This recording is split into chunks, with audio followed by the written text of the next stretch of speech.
Is this fund really about helping member states, or an attempt to win back a region slipping beyond Western influence? 110 million euros, one mission to stop a wildfire spreading across West Africa.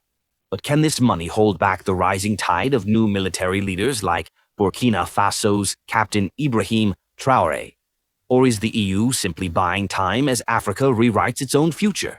Stay with me, because what's happening right now could decide who really controls West Africa.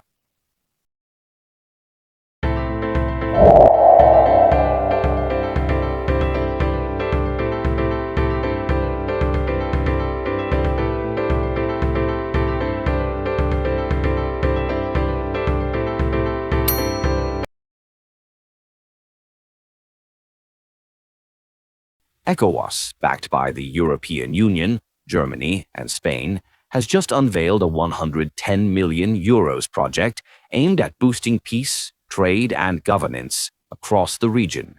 But here's the twist: Burkina Faso, Mali, and Niger, now under military juntas led by figures like Captain Traore, walked out of ECOWAS earlier this year.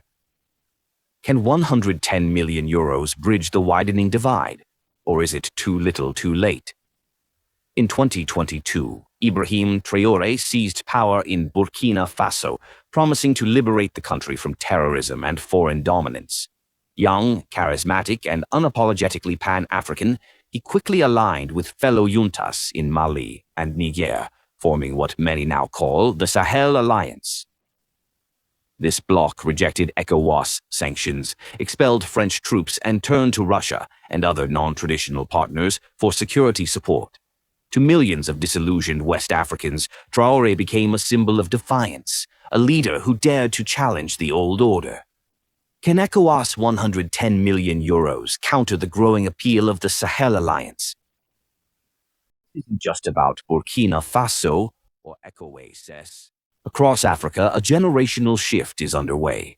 Young leaders like Traoré are challenging decades of post-colonial structures and building new alliances that leave the West on the sidelines. If ECOWAS's 110 million euros plan succeeds, it could prove that regional cooperation still works. But if it fails, the Sahel Alliance may become the blueprint for a new, more defiant Africa, one no longer dependent on Western partners. So, will this 110 million euros investment contain the growing Sahel rebellion, or simply highlight the EU's dwindling influence? According to EU policy insiders, this funding isn't just about peace, it's about influence. The Sahel Alliance's pivot towards Russia has triggered alarm bells in Brussels. The 110 million euros package, launched in partnership with ECOWAS, Germany, and Spain, is designed to strengthen regional governance and prevent more countries from drifting toward Traoré's orbit. But privately, European officials admit this is a test. If ECOWAS fails to stabilize its remaining members, the Sahel Alliance could redraw West Africa's balance of power. Will the EU's investment shore up ECOWAS or accelerate the rise of Traoré's alliance? Beyond the politics, millions of lives hang in the balance. Entire villages in Burkina Faso, Mali, and Niger remain under siege from extremist groups. Families are displaced, and children grow up, never setting foot in the classroom. For many West Africans, this 110 million euros represents more than aid.